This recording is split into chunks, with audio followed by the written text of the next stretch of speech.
নিরামিষের দিনে ঘরে বানানো এই মশলা দিয়ে পটলের পুর একবার এইভাবে বানিয়ে খেয়ে দেখুন। একটা পটল দিয়ে কিন্তু এক থালা ভাত খেয়ে নিতে পারবেন। নমস্কার বন্ধুরা, কর্ণের রান্নাঘরে আপনাদের সবাইকে অনেক স্বাগত। আজ আমি বানাবো পটলের পুর। তার জন্য এখানে আমি 4টে বড় সাইজের পটল নিয়ে নিয়েছি।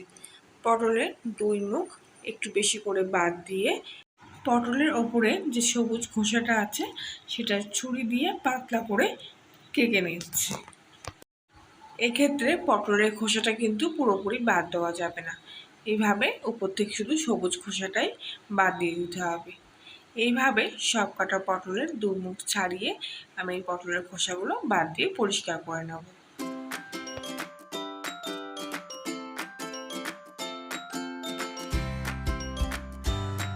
এরপর খোসা ছাড়ানো পটলগুলো 2 থেকে 3 বার খুব ভালো করে পরিষ্কার জলে ধুয়ে নিয়েছি।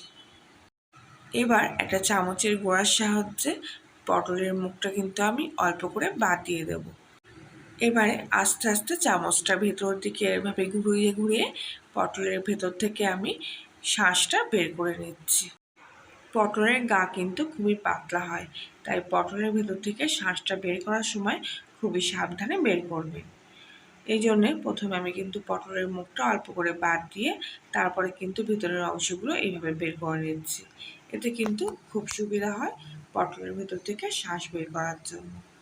পটলের শাঁসগুলো আমি একটা বাটির মধ্যে নিয়ে রেখে দিচ্ছি। সব কটা পটলই আমি এইভাবে শাঁস বের করে নিয়েছি। এবারে গ্যাসের ওভেনে একটা চাটু বসিয়ে এর মধ্যে একটা গোটা তেজপাতা আর একটা গোটা শুকনো লঙ্কা মাঝ বরাবর ফাটিয়ে দিয়ে দিলাম। তেজপাতা আর শুকনো লঙ্কাটা খুব ভালো করে একটু ভাজা ভাজা করে নিচ্ছি। এরপর এর মধ্যে 1 চামচি সাদা জিরে, 1 চামচি ধনিয়া আর সামান্য একটু পাঁচফোড়ন দিয়ে দিলাম। সব কিছু ভালো করে এবার আমি ভেজে নেব। যেহেতু তেজপাতা আর শুকনো লঙ্কাটা ভাজতে কিন্তু খুব দেরি হয়, তাই আমি আগে থাকতে কিন্তু শুকনো লঙ্কা আর তেজপাতাটা ভেজে নিয়েছিলাম। এবার আমি গ্যাসটা অফ করে দিচ্ছি। তারপর যে গরমটা আছে তাতেই কিন্তু বাদবাকি মশলাটা ভাজা হয়ে যাবে। মশলাটা কিছুক্ষণ এইভাবে ভাজার পর আমি ঠান্ডা করে নেব। এবার ভেজে রাখা মশলাটা আমি একটা চাকিতে ঢেলে নিলাম। হাত দিয়ে ভেজে রাখা তেজপাতাগুলো আমি এখানে প্রথমে গুঁড়ো করে নিচ্ছি। যেহেতু তেজপাতা কিন্তু গুঁড়ো করতে একটু দেরি হয়, তাই হাত দিয়ে আমি এইভাবে ভেঙে নিচ্ছি, তো তাড়াতাড়ি হয়ে যাবে। এরপর চাকি বেলনির সাহায্যে আমি মশলাটা খুব ভালো করে গুঁড়ো করে নিচ্ছি। ঘরে বানানো এই মশলার যেমন গন্ধ, তেমনি যে কোনো নিরামিষ রান্নায় দিলে কিন্তু তার স্বাদ দ্বিগুণ হয়ে যাবে।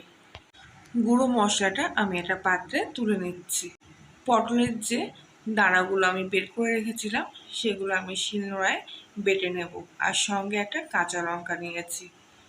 পটলের এই দানাগুলো কিন্তু খুব মিহি করে বেটে নেব। আমি এখানে শিলনোড়াতে বেটে নিচ্ছি, আপনারা চাইলে মিক্সার গ্রাইন্ডারও কিন্তু খুব সহজে বেটে নিতে পারেন।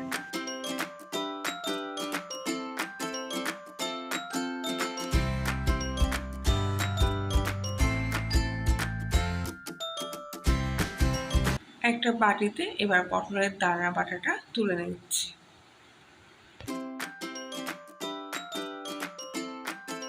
এবারে আগে থাক থেকে আমি 2টো আলু সেদ্ধ করে নিয়েছিলাম। আলুটা খুব ভালো করে ম্যাশ করে নেব।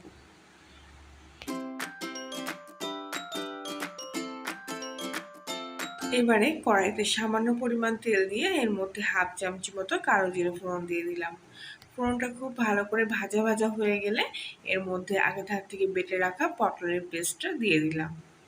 প্রথম অবস্থায় কিন্তু খুব জল বেরোবে এর থেকে। এরপর আস্তে আস্তে জলটা শুকিয়ে আসলে এর মধ্যে আগে থাক থেকে আমি হাতে মেখে রাখা আলুটা দিয়ে দিলাম। এরপর এর মধ্যে 1/2 চামচি হলুদ গুঁড়ো আর 1 চামচি চিনি দিয়ে দিলাম। মশলাটা কিছুক্ষণ ধরে ভাজা ভাজা করে নেব। এরপর এর মধ্যে আগে থাক থেকে বানিয়ে রাখা মশলাটা সবটাই আমি দিয়ে দিচ্ছি। মশলার সাথে আলুটা ভালো করে কষিয়ে নেব। কিছুক্ষণ পর মশলাটা কিন্তু অল্প ভাজা ভাজা হয়ে এসছে। এবার আমি গ্যাসটা অফ করে দেব। এবারে এর মধ্যে 1/2 চামচি মতো গরম মশলা আর দিয়ে দেবো 1 চামচি মতো ঘি। ঘি গরম মশলাটা মশলার সাথে খুব ভালো করে মিশিয়ে নেব। পটলের পুরের যে মশলাটা ছিল সেটা কিন্তু আমার একেবারে রেডি হয়ে গেছে। এবারে পুরটা একটু ঠান্ডা হলে পরে পটলের মধ্যে আমি পুরটা এইভাবে দিয়ে দেবো। হাতের সাহায্যে একটু সরু করে নেবেন, তাহলে কিন্তু খুব তাড়াতাড়ি পটলের মধ্যে মশলাগুলো দিয়ে দেওয়া যাবে। যতক্ষণ অবধি ভিতরটা না সম্পূর্ণ ভালোভাবে পূর্ণ হচ্ছে ততক্ষণ ধরে মশলাটা আমি এইভাবে দিয়ে দেব।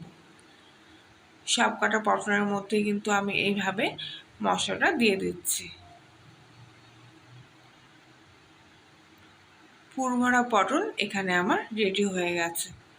এবারে মুখটা আটকানোর জন্য আমি এখানে হাফ চামচি মতো কর্নফ্লাওয়ার জলে গুলে নিয়েছি।